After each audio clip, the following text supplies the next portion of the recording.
Incwadi yesibili yompostoli uJohane, ilunga kuyo inkosazana ekhethiweyo nabatwana bayo, engibathanda ngeqiniso, kungeyimi ngedwa kodwa nabo bonke abalazi iqiniso. Ngenxa yeqiniso elihleli kithi neliyakuba nathi kuze kube phakade, kuzakuba nathi umusa nesihawu nokuthula okuvela kuNkulunkulu uBaba nakuye uJesu Kristu iNdodana kaYise ngeqiniso nangothando. Ukuyala ngothando. Ngithokozile kakhulu ngokuba kubantwana bakho ngifumene abahamba eqinisweni, njengalokho samukele umyalo kuBaba. Nakalokhu ngiyanxusa nkosikazi, kungengokungathi ngikulobele umyalo omusha kodwa lowo esasinawo kwasekuqaleni ukuba sithandane. Yilolu-ke uthando ukuba sihambe ngokwemiyalo yakhe. Yiwo umyalo ukuba nihambe ngawo, njengalokhu nezwa kwasekuqaleni. Ngokuba abakhohlisi abaningi baphumele ezweni, labo abangamvumi uJesu Kristu ukuthi uzile enyameni. Lowo ungumkhohlisi nomphikuKristu. Siqapheleni nina, ukuze ningalahlekelwa ngesikusebenzileyo, kodwa namukele umvuzo opheleleyo. Lowo oweqisayo engemi ekufundiseni kukaKristu akanaye uNkulunkulu, ohlezi ekufundiseni lowo unayo uYise neNdodana. Uma kufika umuntu kini engalethi lokhu kufundisa, ningamamukeli endlini yenu. Ningambingeleli, ngokuba ombingelelayo uhlanganyela naye emisebenzini yakhe emibi. Nginokuningi kokunilobela. Angithandanga ukukuloba ngephepha noyinki, kodwa ngiyethemba ukuza kini, ngikhulume nani umlomo nomlomo, ukuze ukuthokoza kwenu kuphelele.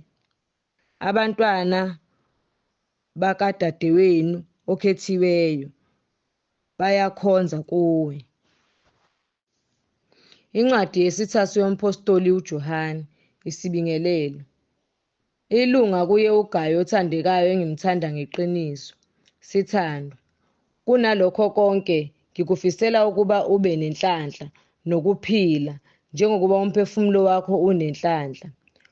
Ngokuba ngathokoza lapha ufika abazalwane befakazela iqiniso lakho njengokuba uhamba eqinisweni.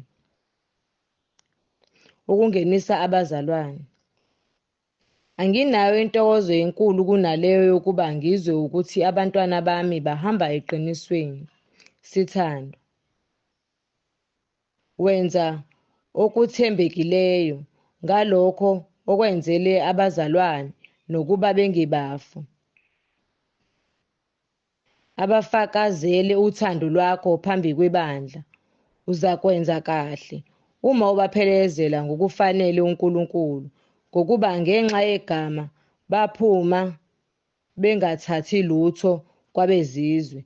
Ngalokho-ke thina sifanelwe ukubamukela abanjalo, ukuze sibe yizisebenzi zeqiniso kuye nabo. Isibonelo esihle nesibi. Ngalobela ibandla okuthile, kodwa uDiyotrefe othanda ukuba abe mkhulu phakathi kwabo akasamukeli thina. Ngalokho uma ngiza, ngiyakumkhumbuza imisebenzi yakhe ayenzayo, esihleba ngamazwi amabi, futhi enganelisiwe nayilokhu akabamukeli abazalwane yena. Nabavumayo uyabanqabela, abakhiphe ebandleni. Sithandwa. Ungalandeli okubi, kodwa okuhle. Owenza okuhle ungokaNkulunkulu, owenza okubi akambonanga uNkulunkulu. uDemetriyu ufakazelwa yibo bonke, nayilo iqiniso uqobo lwalo.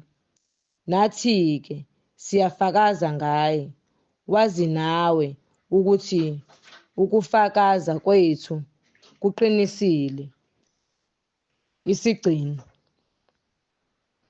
Benginokuningi ebengiya kukulobela khona, kepha angithandi ukukulobela ngoyinki nosiba. Kepha ngiyethemba ukukubona masinyane, sikhulume umlomo nomlomo. Ukuthula makube kuwe. Abahlobo bayakhonza kuwe. Khonza kubo abahlobo ngamagama. Incwadi yesithathu yompostoli uJohane, isibingelelo. Ilunga kuye uGayo othandekayo engimthanda ngeqiniso. Sithandwa. Kunalokho konke ngikufisela ukuba ube nenhlanhla nokuphila njengokuba umphefumulo wakho unenhlanhla. Ngokuba ngathokoza lapha ufika abazalwane befakazela iqiniso lakho njengokuba uhamba eqinisweni. Ukungenisa abazalwane. Anginayo intokozo enkulu kunaleyo yokuba ngizwe ukuthi abantwana bami bahamba eqinisweni. Sithandwa. Wenza okuthembekileyo ngalokho okwenzele abazalwane nokuba bengebafu. Abafakazele uthando lwakho phambi kwebandla. Uzakwenza kahle uma ubaphelezela ngokufanele uNkulunkulu, ngokuba ngenxa yegama baphuma bengathathi lutho kwabezizwe. Ngalokho-ke thina sifanelwe ukubamukela abanjalo ukuze sibe yizisebenzi zeqiniso kuye nabo. Isibonelo esihle nesibi. Ngalobela ibandla okuthile, kodwa uDiyotrefe othanda ukuba abe mkhulu phakathi kwabo akasamukeli thina. Ngalokho uma ngiza, ngiyakumkhumbuza imisebenzi yakhe ayenzayo, esihleba ngamazwi amabi, futhi enganelisiwe nayilokhu akabamukeli abazalwane yena. Nabavumayo uyabanqabela, abakhiphe ebandleni. Sithandwa.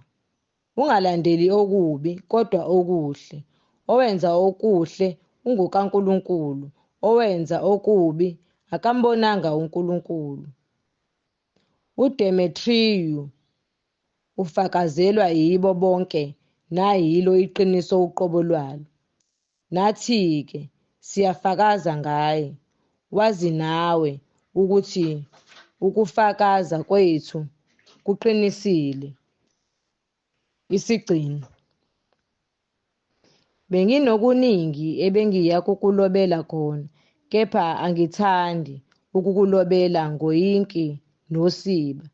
Kepha ngiyethemba ukukubona masinyane, sikhulume umlomo nomlomo. Ukuthula makube kuwe. Abahlobo bayakhonza kuwe. Khonza kubo abahlobo ngamagama.